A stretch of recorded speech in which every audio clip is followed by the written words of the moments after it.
one thing we try to teach the players is you prepare through the event. It's an old Al Golden saying that when I used to work for him. Like, people say the hay's in the barn. We don't believe that. As you get in the game, you see how they're playing, you try to adjust. So, we have a lot of work to do. But so far, the guys have worked hard.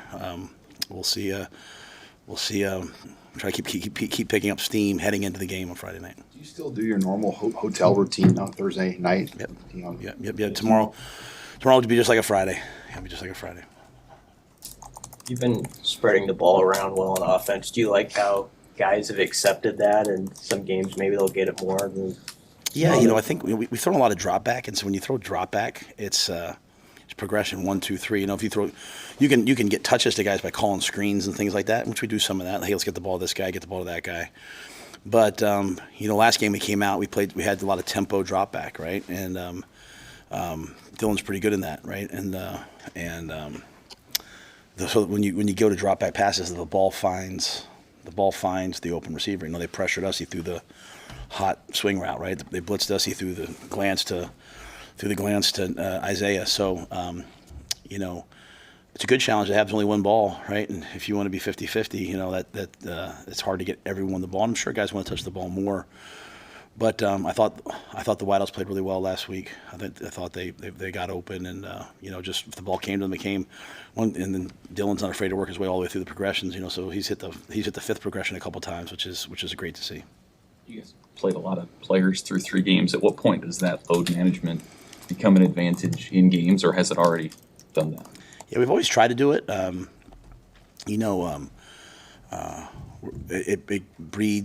It breeds development and confidence of that second group, so that they're more ready as the year goes on. As guys get banged up, other guys are ready to step in, and so now maybe your 3s become your 2s. So at least they've played. We've had 2 guys snap, we've had 2 guys kick. We take it all across the board, right? So I think that builds depth. We don't do it just to be nice, though. We do care about our players and want them to play. We do it to build depth, and also, this is the Big Ten's tough. It's physical. It's hard. It's cold. It's turf. It's it takes a load on you. It takes a load on you, and so this allows us to maybe take some hits off some guys early in the year. But this will be a 4-quarter war. This will be a 60-minute football game, and we'll have to count on our guys to go play. On that subject, none of your backs had more than 6 carries. I know you had fewer plays total last week, but you envision wanting to see whether it's Dante or who it is get into a situation where there are double-digit carries regularly to develop a rhythm, or do you like where you're at with 3 or 4 guys? Yeah, every game's different. Like last game, I didn't see the need to put a ton of carries on Dante with a short week coming up. I think that's. And I shouldn't say me, our staff did, and I think that's pretty high-level thinking by those guys, This game's different. As I've said, I'd like to have one guy like in the low 20s, one guy around 15. We're not running the quarterback, so, you're running some other guys, and then obviously we try to incorporate the receivers a little bit into the run game. But I think having one guy at that number, but, as the game plays, we're facing a team that's an elite run defense. They're also an elite pass defense. They're just an elite defense. So each game's a little different. We'll see what we need to do in each game to win. You said at one point in the offseason, John Bullock could be one of the better linebackers in this league. What did you see developing in him and what he's shown you so far this year? Yeah, John needed 2 things. He needed an opportunity first, and then he just needed confidence. So about halfway through the year, I thought he started to play with real confidence. When he made the decision to come back, I thought that was a big step for him to say, hey, I know I can do this at a high level. And, I think he's got 3 batted balls right now in the year. I mean, he's a guy that makes a lot of things right. And I think he's played really well, but he's big, he's fast, he's explosive, he's aggressive. When you have linebackers that run 4-5, you can play man, you can cover guys, you can play match and put him on the back. So John gives us all that flexibility. How big have the new recruiting rules been? I mean, you were able to send some coaches out to Kansas City and St. Louis, Keith and Mosey last week. I mean, just to be able to have more flexibility to get guys out on the road in the season, how big is that? I think it's great. I think it's better for the student athletes too. You can keep some guys here to coach them. You can send some guys out. Historically, a lot of schools have been benefited in recruiting by being in dense population areas. So that guys can get to the game. We've in 2 years here, I think we've done a great job of getting people to come to our games. And now with the new rules, getting some guys out. Whereas we don't want to ever affect preparation, But I mean, I went out. I won't go out on Friday night. I won't go out the night before a game because my job's the team. But on Thursday night, if I can, I'll go out. And so, we're not in this for the short term. We're in this for the long term. And so, recruiting is paramount. And those guys, Keith and Jamar are doing a fantastic job, both coaching and recruiting. And T Knight was out last week. Johnny Butler was out. John, I think Rob were out Friday night. So guys who don't have responsibilities at the hotel will go out. Tony mentioned yesterday being excited to have Jamari and Mike Kai back at the start of the game because they help bring an edginess to the defense. Do you look for that on offense too, or is that more of a defensive mindset? It's a defensive thing, yeah. Okay. Offense is different, right? And I'm more of a defensive coach. Like even though I've coached on offense, I would bend more towards defense. Wherever you can fix problems with aggression and effort. Jamari is kind of like they all have their roles.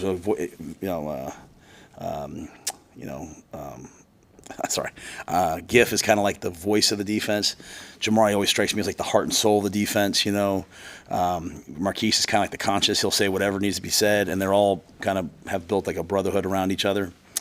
On offense, it's different because your O-line is so different than like your wideouts. On defense, everyone's yelling at each other. Hey, run to the ball. Hey, let's get the ball out. On offense, you're kind of like, hey, everybody do their job. And so, Ben and Bryce do a great job with the O-line. And then, you have all these different playmakers and guys that go in. And that's really why having a quarterback who's not afraid to say things and not afraid to encourage guys is really important. I think we've done a good job of trying to empower that. We've tried to shut down that, hey, he's young narrative and say, no, you're the quarterback at Nebraska. That means something.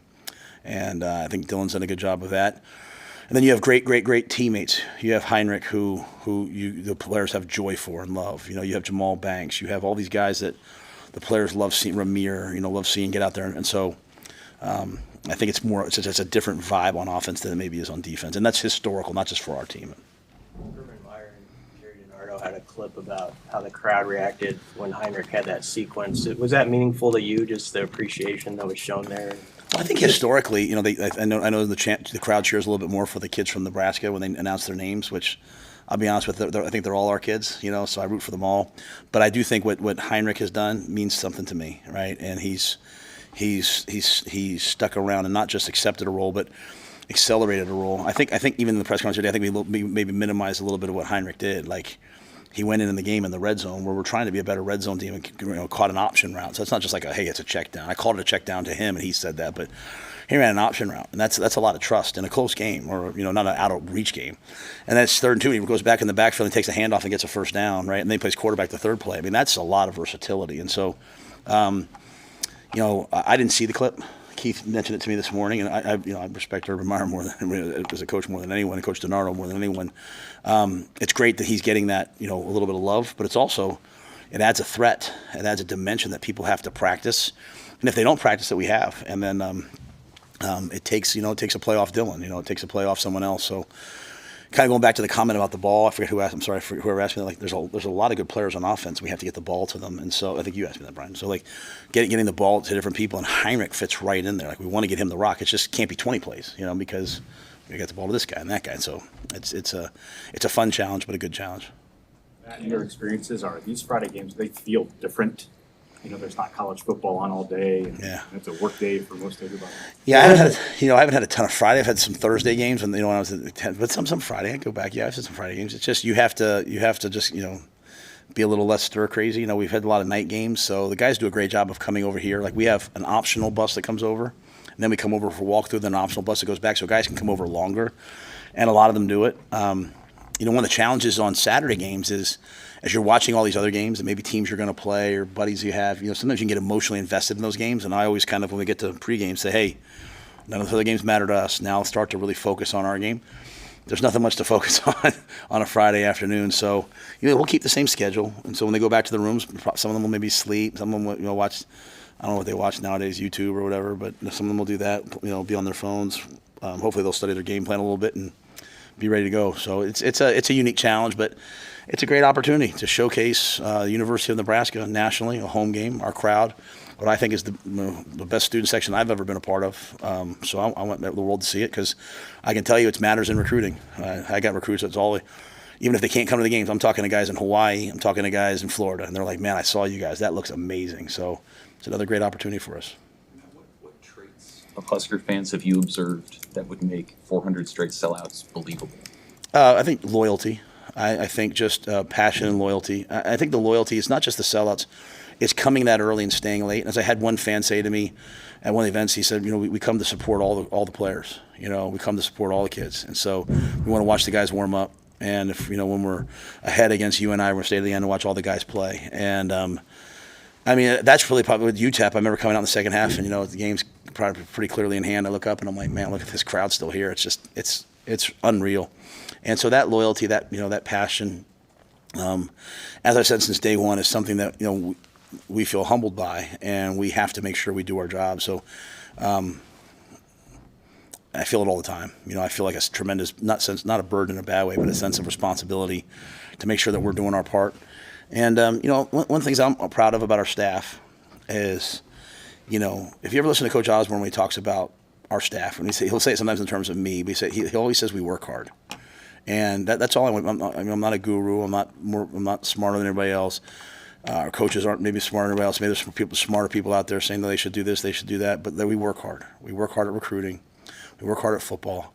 We work hard at relationships. We work hard at being part of the campus and the part of the university setting. Right? We work hard at being part of the athletic department. And I think if you can teach young people to work hard, you have a chance. And so that's what our fans are. People in Nebraska work hard. And so we've just tried to come here and have our work ethic match the work ethic of the state.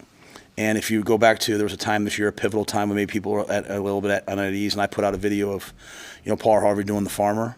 That was the video, honestly, that called to me to come here. Like, I just kept listening to that over. And as I walked around the field last week before the game, I listened to that one more time because we do what we do. I do it for the players first, but I do it for the fans and people second. I want them to be proud of what they see. We might not win every game, but we can certainly play in a way that respects and honors the work ethic of the people that came before us and the people that are in the stadium. Hey, with Mazuka out, who's the number 2 right guard behind him? Mazuka will be dressed and ready. He just won't. He won't start. He won't. He'll be out. He'll be out there. Yeah. Lutoski will play, and Michael would be available. I probably said that in the wrong way. He's dealing with some things right now. So like I said, but he's making some real progress. So practiced good today. So he'll be there. And if we need him, we'll go to him. But like a lot of our guys, some guys are dealing with a foot, some guys are dealing with toe, some guys are dealing with things. Everyone's dealing with different things. So we just are at our best, trying to do our best to be there for everyone where they need us. But he's available. There's still a possibility of rain. Did you guys practice very much, and what do you do to prepare for that? Well, the great news is, at the University of Nebraska, we get plenty of practice year-round in all the different weather elements, right? Like in the spring, we're out there in the mornings. If it's wet, we don't go inside. All that things that seem crazy to the guys like, Coach, why aren't we going inside? It's snowing out here. And I'm like, well, it'll pay off at some point. So kind of culturally year-round we do that. We did a lot of wet ball stuff this week. You'd be careful not to do too much because the ball gets heavy and weighs down the quarterback, but we do enough of it. And we'll play the same way, rain or shine. Really the wind's always a little bit more of a factor to me than, especially nowadays with turf, and it drains so fast. When it was grass, it was a little slippery. That was a little different. But we'll go out there. We'll go out there ready to play, and I think the weather might be later in the game, so that might affect some decisions. But I get a update on the weather like twice a day from not from like the app, but from the local weatherman. Does a great job for us. The winds, the wind direction, all that, because it affects the decisions I have to make. All right, thanks, guys. Thank you.